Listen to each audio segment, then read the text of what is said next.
नमस्कार मित्रांनो, स्वागत आहे आपलं सही ट्रेड मराठी या चॅनलमध्ये।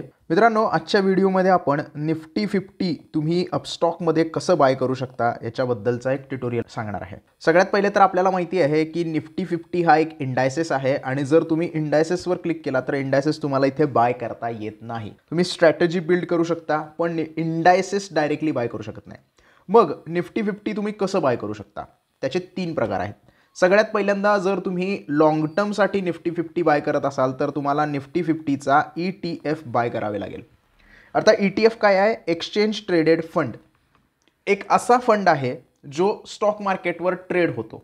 म्युच्युअल फंड कसे असतात तशाच प्रकारचा हा एक फंड आहे जो स्टॉक मार्केटवर ट्रेड होतो आणि तुम्ही 9:15 ते 3:30 या दरम्यान करंट मार्केट प्राइसला म्हणजे मार्केट जे चालू असतं त्या प्राइसला हा ETF बाय करू शकता। बरं, आता हा ETF करतो काय तर निफ्टी 50 इंडेक्स जो आहे तो हा याला रिप्लिकेट करतो। निफ्टी 50चा जसा परफॉर्मन्स होईल तशा पद्धतीने ETF जो आहे तो परफॉर्मन्स करतो।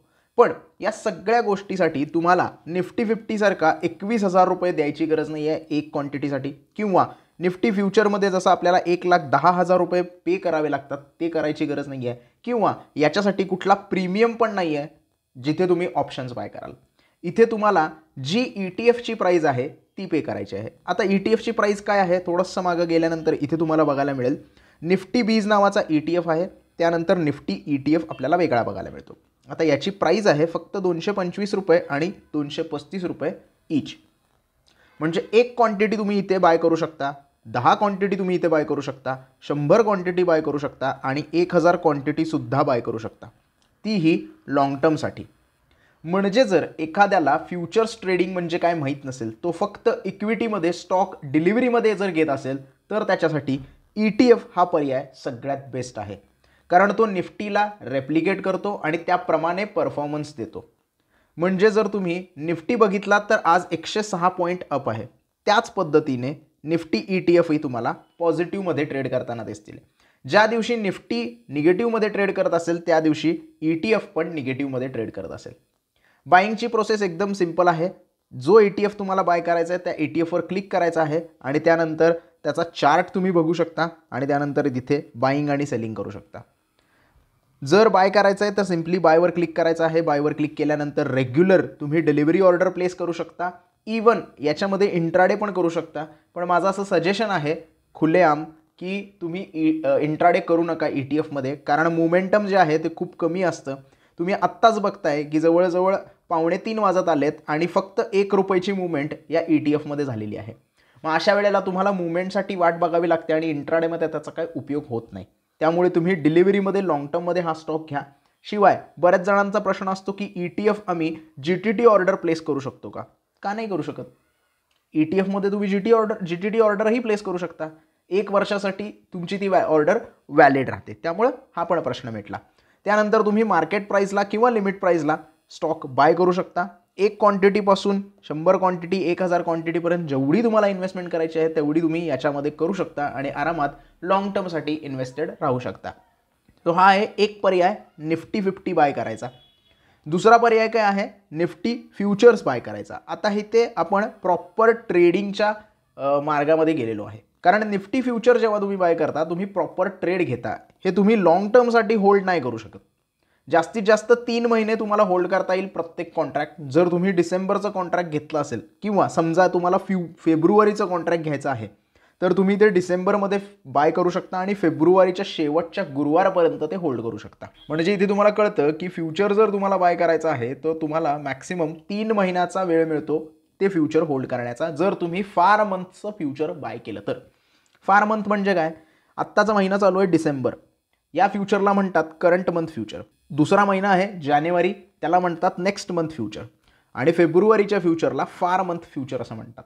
आता फ्युचरचं जर ट्रेडिंग करायचं असेल तर तुम्हाला कॅपिटल जे आहे ते 1,10,000च्या आसपास पाहिजे, कारण जर मला जानेवारीचा फ्युचर इथे बाय करायचा आहे तर बाईंगवर गेल्यानंतर मला सिम्पली इथे बघायला मिळेल की सध्या इथे एस्टिमेट चार्जेस वगैरे दिसत नाही आहेत, पण निफ्टी फ्युचर जेव्हा तुम्ही बाय करता तेव्हा तुम्हाला साधारणपणे 1,10,000 रुपये तुमचा अकाउंटला, डीमॅट अकाउंटला असले पाहिजेत तरच तुम्ही निफ्टी 50 बाय करू शकता। याशिवाय निफ्टी 50 फ्युचर जर बाय करताय, तुम्ही फ्युचर कुठलंही बाय करताय, तर तुम्हाला डेली MTM बद्दल माहिती पाहिजे. MTM म्हणजे काय? Mark to market. Mark to market काय असतं? जेव्हा तुम्ही फ्युचर ट्रेड करता तेव्हा आजच्या दिवशी तुम्हाला किती प्रॉफिट झाला आहे. समजा 68 पॉईंटचा आजच्या दिवशी तुम्हाला प्रॉफिट झाला आहे, 50चा लॉट आहे, म्हणजे साधारण 3,500 रुपयाचा समजा तुम्हाला प्रॉफिट झाला आहे, तर तो प्रॉफिट दिवसाच्या एंडला तुमच्या डीमॅट अकाउंटमध्ये जमा केला जाईल.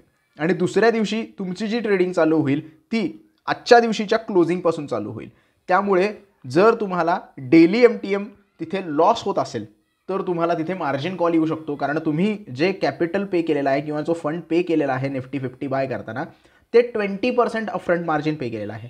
आणि जेव्हा तुमचं 20% अपफ्रंट मार्जिन लॉसमध्ये जायला लागतं त्यावेळेला तुम्हाला अपस्टॉक मार्जिन कॉलसाठी फोन करू शकतो आणि सांगू शकतो की एकतर फंड ॲड करा किंवा तुमची पोझिशन स्क्वेअर ऑफ करा.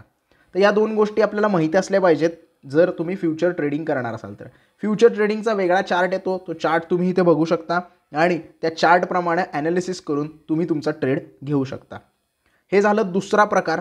आणि तिसरा प्रकार म्हणजे जर तुमचं कॅपिटल खूप कमी असेल आणि तुम्हाला ट्रेड जर करायचा असेल तर तुम्ही निफ्टी फ्युचर बाय करू शकता. आता इथे निफ्टीचा 21,300चा कॉल आपल्याला बघायला मिळतोय. तुम्ही ऑप्शन चेनमध्ये पण जाऊन स्ट्राईक प्राईस सिलेक्ट करू शकता. आता निफ्टी ऑप्शन ट्रेडिंग जे लोक करत आहेत त्यांना स्ट्राईक प्राईसबद्दल माहिती असेल, आणि ज्यांना स्ट्राईक प्राईसबद्दल माहिती नाही आहे त्यांनी मला कमेंटमध्ये कळवा की स्ट्राईक प्राईसचा व्हिडिओ पाहिजे. त्यांच्यासाठी डिटेल स्ट्राईक प्राईस काय असते, कशी सिलेक्ट करायची असते याच्याबद्दल मी व्हिडिओ लवकरच घेऊन येईन. तर स्ट्राईक प्राईस म्हणजे काय? तुम्हाला निफ्टी बाय करायचं आहे. आता तुमचं प्रिडिक्शन असं आहे किंवा तुमचं ॲनालिसिस असं आहे की आत्ता निफ्टी चालू आहे 21,300 आणि तुम्हाला असं वाटतं की महिन्याच्या एक्सपायरीपर्यंत, म्हणजे ऑप्शनमध्ये 2 एक्सपायरी असतात, एक मंथली एक्सपायरी आणि एक वीकली एक्सपायरी. मंथली एक्सपायरी महिन्याच्या शेवटच्या गुरुवारी होते आणि वीकली एक्सपायरी त्या आठवड्याच्या गुरुवारी होते. मग तुमचं जर असं म्हणणं आहे की महिन्याच्या शेवटच्या गुरुवारपर्यंत निफ्टी जो आहे तो 21,500 पर्यंत जाणार आहे, तर त्या स्ट्राईक प्राईसचा कॉल ऑप्शन तुम्ही बाय करू शकता. आता कॉलच का बाय करायचा? कारण जेव्हा जेव्हा निफ्टी वर जात असते तेव्हा आपण कॉल बाय करतो, जेव्हा आपण निफ्टी खाली येत असते तेव्हा आपण पुट बाय करतो. त्यामुळे दोन्ही बाईंग करायचं आहे. आपल्याला बेरिश पण ट्रेड घेता येतो आणि बुलिश पण ट्रेड घेता येतो. मग तुम्हाला जेव्हा वाटतं की 21,500 पर्यंत, म्हणजे 28 डिसेंबरला एक्सपायरी आहे, त्या एक्सपायरीपर्यंत निफ्टी 50 जो आहे तो 21,500 पर्यंत जाणार आहे किंवा तो क्रॉस करणार आहे, त्यावेळेला तुम्ही तो प्रीमियम पे करून ऑप्शन्स बाय करू शकता, कॉल ऑप्शन बाय करू शकता. आता याचा प्रीमियम किती आहे?